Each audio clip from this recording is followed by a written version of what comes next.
this rather snappy, won't you? I have some very heavy thinking to do before 10 o'clock.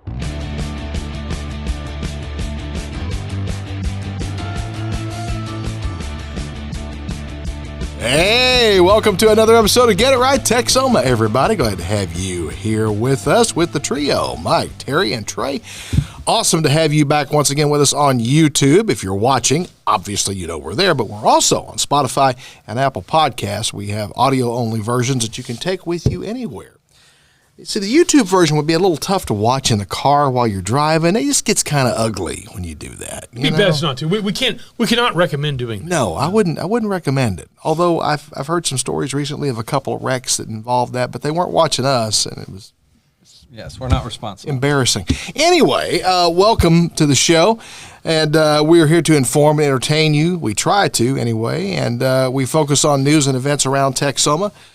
We also throw in regional, state, national news, international news, our opinions, imagine that as well. I know. Opinions are like belly buttons. That's right. That's one. Everybody has one. Yes. Yeah. Okay, there's a story there. I'll tell you later. Yeah. Anyway. Involve an earring or a No. No. Okay. Go ahead. Where the hell was I? Oh, yeah. And anyway, we also have a lot of interesting guests join us from time to time on the show. We've got a whole slate of guests scheduled over the coming weeks, so be sure and stay tuned for that. Thank you for taking time to listen to us. Be sure to share this on all your social media platforms, Facebook, Instagram, whatever. Be sure to share it with all your friends. Visit our website, GetItRightTexoma.com. And, of course, we're on Facebook. Just share that link with everyone you love and especially everyone you hate, please. Be nice. Yes, it would. It's brought to you by Eddie Hills Fun Cycles, located at 401 North Scott, downtown Wichita Falls since 1966. Been there a year or two. That's right. EddieHillsFunCycles.com, their website. MacTech Solutions, 4020 Ray Road, Suite 3B here in Wichita Falls, MacTech-Solutions.com. And Lolly and Pop Sweet Shop. We're an online operation, lpsweet.com, and on Facebook at Lolly and Pop Sweet Shop. Check it out. State of the region. We'll talk a little bit about that. It's an event. It's coming up. It's called the State of a Region. It's an event on September 18th. Yeah, so 9 to 11 a.m. on the 18th, the Sykes Lake Center. So that's over there by the university. Is that part of the university? Yeah, when you across the street, you go right past the wellness center there, and you kind of drive by. There's a little curvy road, and there's a big room there. Actually, it used to fence in that room, believe it or not, years ago when I was in college. Back where the old PE building is. Yeah. Basically, it is the old PE building. Yeah. And so it's a big open venue where they can put up a lot of chairs and have a stage and all that. But I believe the county judges, not only from Wichita County, but Archer County, and Clay County, are going to be there. Mayor Tim Short's going to be there. There's going to be several people that are going to have talking about it, and they're going to be talking about what's going on. It's kind of like a State of the Union, but a State of the Region. Yeah, what's happening and what's developing around us. So mark your calendars. That's going to be huge, and I hope we do more of those. We need more public awareness, because I think that's what that really amounts to, is a public awareness event. Try to get people connected to what's happening. Now, we've been focusing on some local restaurants around the area, locally owned, family-owned restaurants around the Wichita Falls area over the last several shows. And this particular show, we're going to talk about Barbarita's. Barbarita's Mexican restaurant. It is now, it was over by the Department of Public Safety, over by the base, in the old Hunans North building. And they've now moved to... It's been a bunch of things, but I think it was Opa's German food last. I believe when it started open, it was a Vickers table. It was like a really high-end steakhouse right there on the corner of, almost like the corner of Maplewood and Midwestern Parkway. It's not really on the corner, but it's as close to that corner as you can be inside Parker Square. Parker Square, not Parker Square. Century Plaza. Okay, yeah. Yeah, Parker Square is this side. Yeah, Century Plaza right there. It's in the very corner of Century Plaza.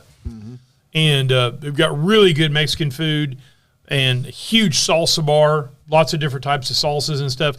The best is there's a green salsa, and it's not a traditional salsa. It's like a salsa and with avocado, and it's creamy. So it's like a creamy guacamole type salsa, but it's got a kick to it. It is top-notch stuff. Really good Mexican food there. Great people and a great location. So go by and check them out. Barbarita's Restaurant, and I'm sure they're open traditional times. They have a great website with lots of pictures, and they also have a bar there as well. So you can get your drink on as well. And you might tell them that that you heard about it here. I don't know that it will result in anything positive for us. You'll probably get a free bowl of chips. and salsa. Yeah, for mentioning us. Yeah, when you sit down. Of course, if you don't mention us, you'll get a free You'll bowl of still chips. get a free bowl of chips and salsa. Yeah. Still going to get that. So they're not going to take it away from you. It can't hurt, right? No, we can't. But it's really good food and really sweet, nice people, family owned and operated, and good food. Good food. There's something I want to bring up, guys. Okay. It caught my attention yesterday, a couple days ago, actually. And when I first saw this, I thought it was a joke. I thought this can't be real. This is some sort of, internet AI created, something, a gag.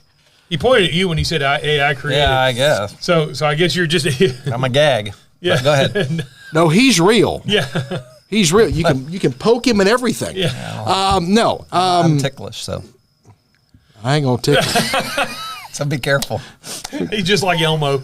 I damn sure guarantee it. What is it? What is this figment of someone's imagination that you're? Breakdancing at the Olympics. Oh, Yes, there is is. that a test this year? I don't know. No, it's an event. I thought it was a gag when I saw it. It's an event.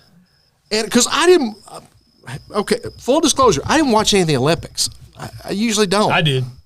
I love And, and I saw this. I saw this video online, and there's she's a college professor from Australia, and her performance has gone viral, and she's catching all kinds of total hell about this. Really? Oh yeah. Well, they're kind of making fun of her, and some people are praising her, and a lot of people are criticizing it. When I saw it, I was watching, and I thought, okay, this is a joke. This is not really part of the Olympics. This is not really an Olympic event. This doesn't even make sense as an Olympic event to me. I mean, javelin, shot put, Yeah, well, I agree, and I don't like rhythm gymnastics. To me, it's the same. It's a similar thing to rhythm gymnastics is not traditionally a sport type thing. But they're really it's really a thing. Oh yeah, it is. I didn't. Watch any of it, is this new to the Olympics? Did they just start this? Yes, I've got an article up from USA yesterday. It beats something out. They every couple of years or every few cycles they will sometimes pull something out and put something back in the Olympics. Or put something in, pull something out, a sport or a game. I think bocce ball would have been a better choice, but breakdancing? Well, they want to appeal to a younger crowd, which, of course, breakdancing. I was going to say, that's funny because breakdancing was I know. That was in the 80s. Yeah, that was an 80s thing, Yeah, it's breaking is the only new sport at the 2024 Paris Olympics, and it has not been included in the initial sports program for the 2028 Summer Games in Los Angeles. I got a feeling it ain't going to make the cut. Yeah, I'm just saying. We'll see. But I don't think this has been received well by anybody, really. Not many, anyway. Mike, you're out there popping and locking. Yeah, and they're saying that means breaking could very well be a one and done sport in the Olympics. I got news for you. If I pop and lock, there's going to be some emergency room time involved. So, do you have to wear parachute pants if you go watch it? If I have a pair left, there's no way I'd fit in them. Yeah, can you remember walking through the halls at Kirby Junior High? All you heard was. Oh yeah. Everybody had parachute pants on. You know what? I have some soccer pants that I bought that new pair that I got that are just like that. Yeah. And the jacket Umbro metallic until you get them material, until you get them washed a few times they're very loud. My wife made me take my jacket off the other day. So I was sitting on the keeping her awake, were you? Yeah. That's a good one. I had to bring it up because I'm like, when I saw it, I really thought it was a gag. I didn't think it was real. Yeah, I saw it a reference. Is. Yeah. I've watched the Olympics. And of course, I don't watch every sport. I go in and I record it, and then I go in and watch what sports. I like watching the track and field. I like watching wrestling. I like watching fencing and that sort of thing. Yeah. So I watch certain sports, and and obviously tend to like watching the sports that the U.S. is involved in. Yeah. And there you go. I noticed that I didn't watch it, but I saw breakdancing, and I'd read about it. Yeah. So now that we're on Olympics, I know we're skipping past where we were, but I still want to bring it up. The American women's national soccer team won the Olympic gold again. Yeah. It's been the first time since 2012. I have a theory. Part of what they've had going on, they've had a cancer. They've had some cancers in their program in the last few years. Megan Rapinoe is probably the biggest cancer there. She was whiny. She complained a lot about stuff. She was. I think they were distracted. I really believe that that's part of the problem. This team was so distracted with all the bullshit that Megan Rapinoe and her ilk, the kneeling for the national anthem and not standing for the national flag, we went through, and I'm not going to bring it up because I went through the whole diatribe when I had an ESPN show and also on the radio on News Talk 1290. They were complaining about they're not getting compensated the same as the men. Well, there's a lot of reasons behind that. Number one is they negotiate their own contract. The men negotiate their contract, the women negotiate their contract, right? Number two, there's a lot more dollars in men's soccer. That's the bottom line. That's the bottom line. Bottom line, you can't stop that. It is what it is. It doesn't matter how successful the U.S. national team men's are and how successful the women are. Men's sports dominates when it comes to money, but also they negotiate their contract. Well, you negotiated your contract. The men have the men's contract, and it's been I'm going off memory. It's been a long time. The men's contract had, if you didn't play, you didn't get paid. And there was a lot of, or you got paid a lot less. There was a lot of, if you're not, where you were going to have the people that played and contributed a lot were going to get paid the most, and the other people were either going to not get paid or not get paid much. And the women's contract is they negotiated to where everybody got equal pay, whether you were a bench warmer or whether you were not a bench warmer. Also, they wanted certain health insurance benefits, and they wanted pregnancy leave and that sort of thing that the men didn't have. But when they put it together, the contracts themselves actually were not the bottom line difference was not that far off, and it was not nearly the disparity that men's and women's soccer brings in. Right. To the U.S. Soccer Association. Well, we've been hearing this same argument about NBA versus WNBA for years now. WNBA has been crying, well, we don't get paid as much as the NBA does. It comes down to the dollars and cents. Yeah. It's all it is. It's the revenue they bring in. Right, because you're getting a percentage. It floats down the line, right? If you have a ton of viewers, then you're able to get more revenue per game, sponsorships. Yeah, they can charge more for the ads, whatever. And then then they're going to take a percentage of that. I mean, and then that all floats down to the players. But the players are still getting paid well, right? I mean, I don't know what are the actual. It's been a long time since I've looked at it, but they're getting paid. I mean, I think all professional athletes are getting paid pretty well to play games. Which is, I have no problem with it. Ain't nobody out there working for $10 an hour. If you could make it as a professional athlete, I mean, you have people that sign on the NFL practice squad, you'll never know their names, and there's people that are making, $100,000 a year and working half the year on a practice squad. Yeah. Or I think they make $30,000 a week. Or I don't know what the dollars are, but what I'm saying is you have people that are making pretty good livings as professional athletes. And they're in the end, they're not fighting fires. They're not saving lives. They're not doing a lot of things. They're not even providing a service. They're not at the grocery store. They're entertainers. Yeah, they're entertainers, which is great. And I have no problem with it because everybody's got their place.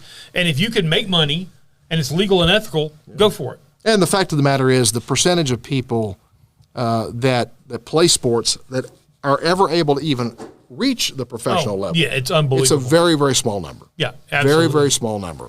So anyhow, but the U.S. did win. The U.S. women's soccer team won gold. Yeah. And the men's basketball team won gold as well. So that was good. It's like I said, I like the Olympics overall, but I do think you can't prove it where there's a direct correlation. But the fact that you did have a lot of whining and complaining and that sort of thing in the previous group, women's soccer, and they did not have the success that they had in the past, that little group is gone. Not all of them, but the whiners and stuff are gone. Well, and now they're seeing success. Maybe it has a correlation. Those people let their so-called political leanings and their so-called politics get in the way of their job. Yeah. Which was to entertain you.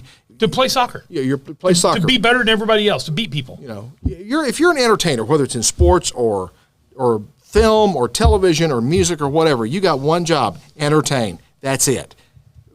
Whatever your political leanings are, leave that at the house.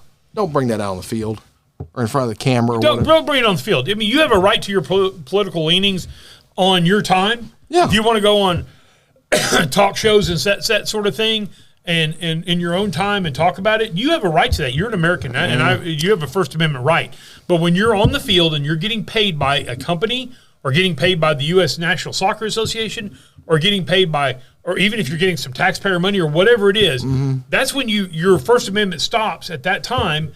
You do that job, and then when you leave that job, you go say whatever you want to say on your own time. Well, just FYI, for the Summer Olympics, the women's team will get paid, and let's see, these wages include a $10,000 payment for each player for featuring in a match. Women's stars will also earn $12,000 for every victory at the tournament, assuming they can collect the gold. Every U.S. women's national team player would then also receive $36,000. The men are receiving nothing, by the way.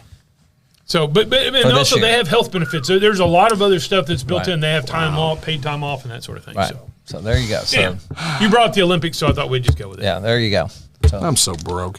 Anyway, moving on to something here a little closer to home. Skip that. Okay.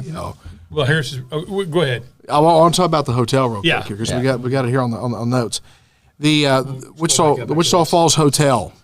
The hotel by the falls, the inn at the falls, the former Sheraton, former Holiday Inn. Former water slide, by the way. I cannot believe that so many people don't remember the water slide. Oh, I remember it. I remember. Yeah, but there's so many people I talk to that are our age.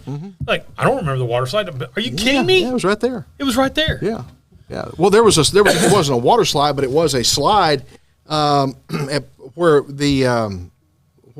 the bank building is at Parker Square now. Right. Yeah. There was a slide there. There was just a slide. What they had at Six Flags. Yeah, you get on the sack and you slide down, and but there was actually, Terry, there was a water slide. Yeah, at the falls. I've heard right across the street, and the falls weren't there. The falls was not there. But right across the river from where the falls is now, right where that hotel is, there was a water slide there. Right there.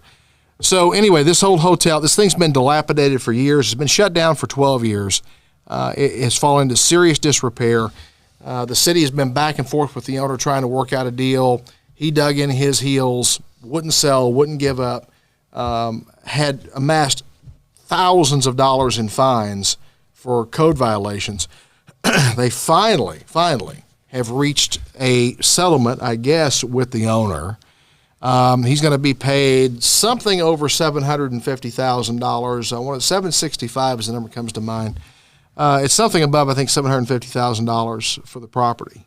I'm sure they will be deducting at least some percentage of those fines from that, right. I would guess. And then he'll get some kind of a net payment.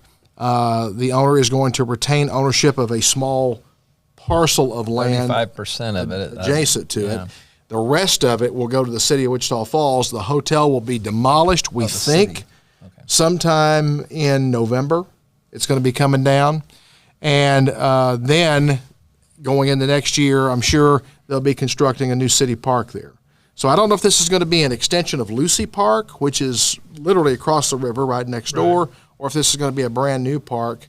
But it is going to be turned into a park, which is the only thing that makes sense there. Yeah, I wonder if they're going to add. They might add some more RV spots because there's an RV park right there, which would make sense. The city owns it. Yeah. The city's getting 35%, I guess, of it, and that will be used. They're there. I guess the rest of it still. The remains. biggest thing is that hulk of that abomination of a building will come down. Yeah, it's this really ugly structure. It's very dated looking.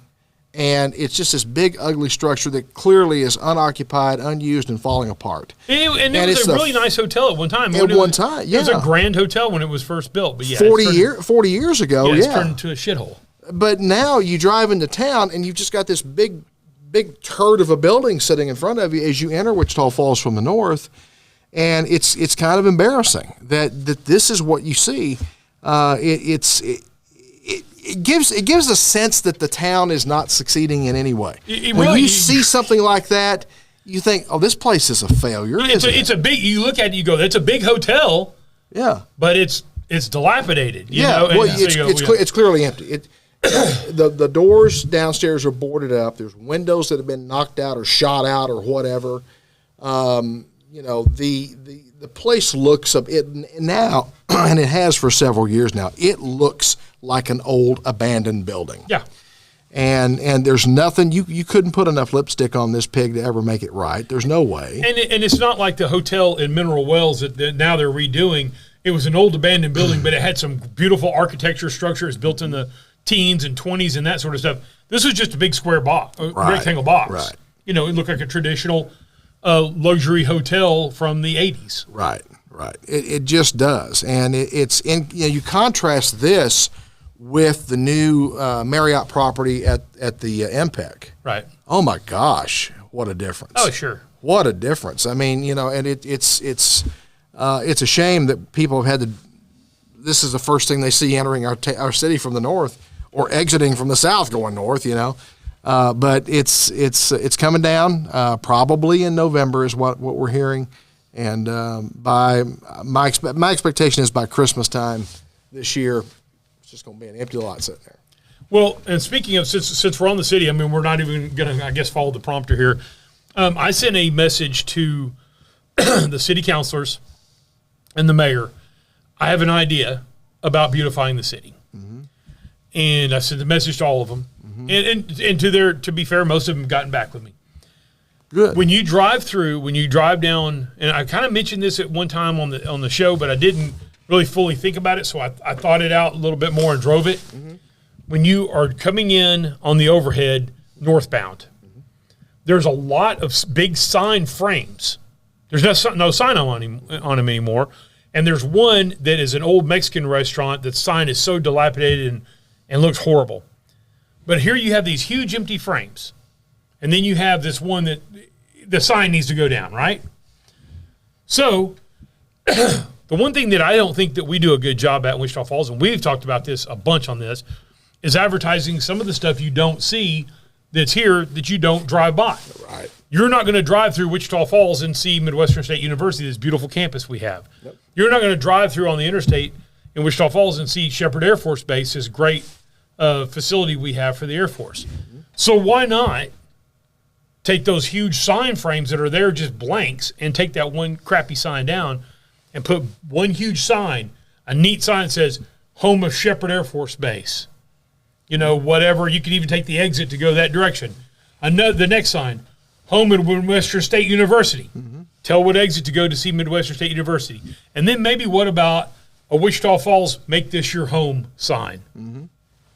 And I'll go a step further. You could actually make those digital billboards where you could change out periodically. I don't know what the cost on that would be, but yeah. Yeah, well, I mean, when you look at the long-term cost of producing and maintaining a traditional vinyl billboard type sign, it's thousands of dollars. Mm-hmm. And over time, they're going to fade, they're going to wear out, and you have to replace them.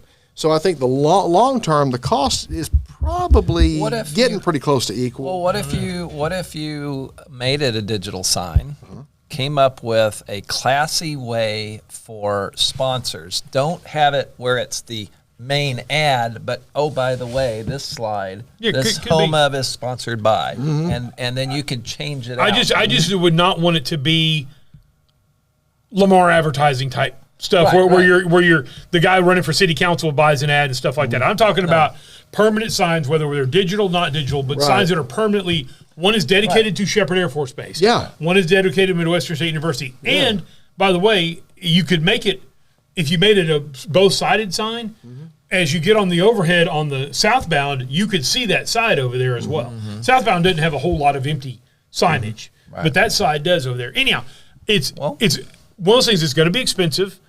I'm not saying I have the solution. I don't.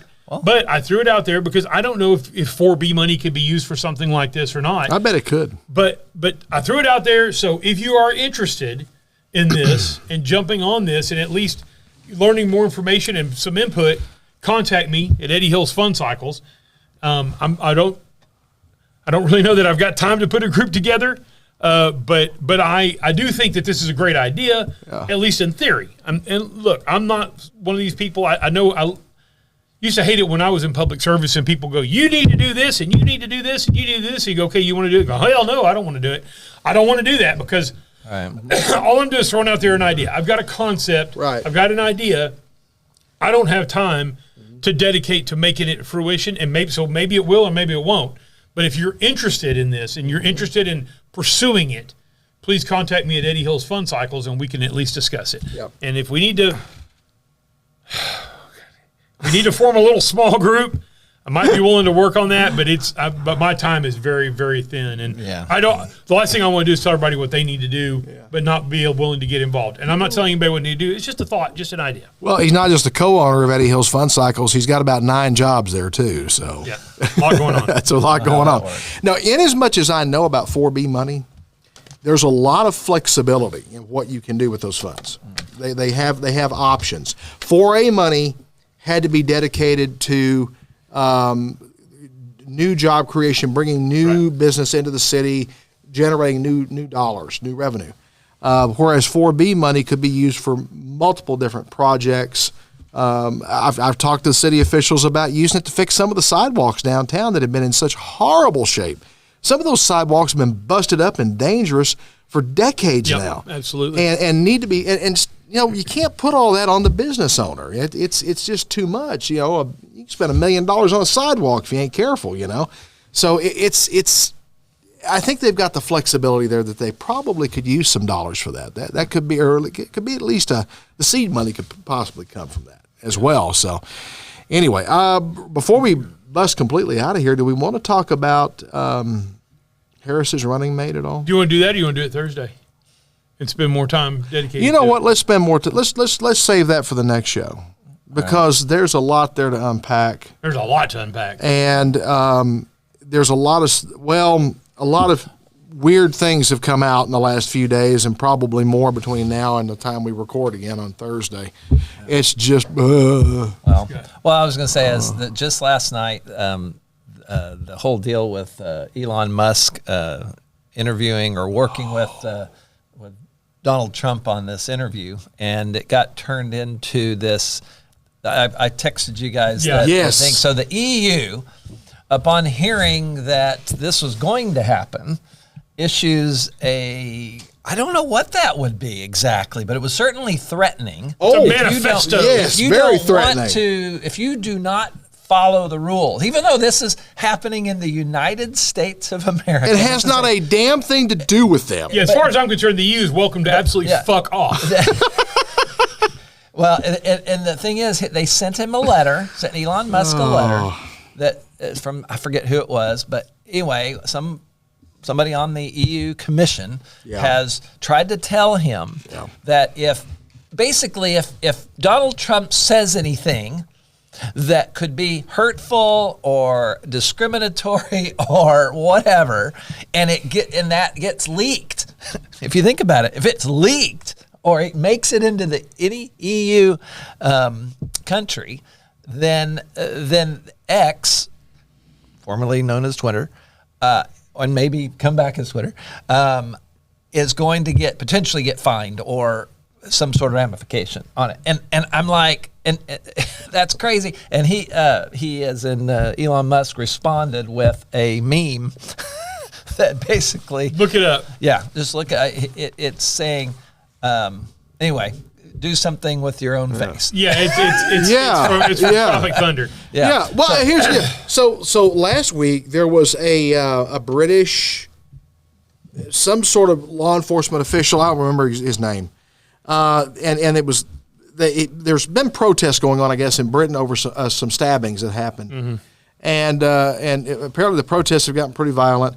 And he was saying that if you get online and you comment about this stuff, and he directly threatened the United States of America and U.S. citizens, if we get online and we comment about what was happening there, they would come after us. Yeah, good luck. Good luck. Hey, by the way, we whipped your ass before. Yes. Who won the war? When we had a lot fewer people and a lot fewer guns. Yes. Now everybody over here has guns. Yeah, that's, stuff like that is so idiot. It's so stupid. Like that guy has any teeth in anything. Show up. Yeah, you're welcome to try to show up over here in America and screw with any of our people. Yeah. You know where to find us. Come on. Well, it's ridiculous. But some might even say that this is interference in the U.S. election, and that by another country, or not really a country, I guess it's a group of countries that, or at least the organization representing these countries, and you wouldn't want the same thing happen. Of course, that was in the UK, but.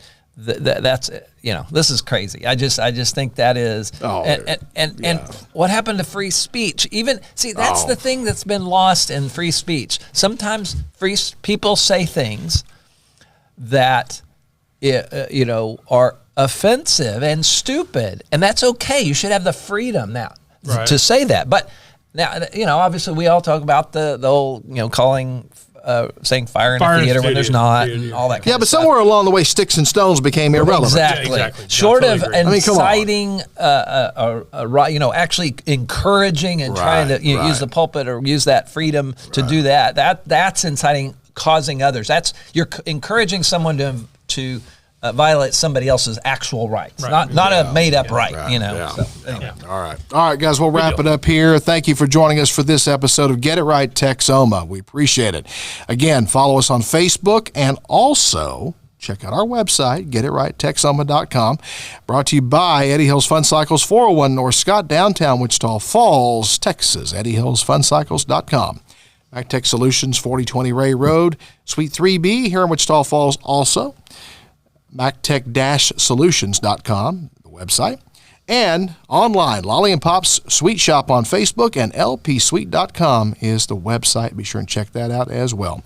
So, guys, thank you for joining us once again. Take care. We will see you down the road.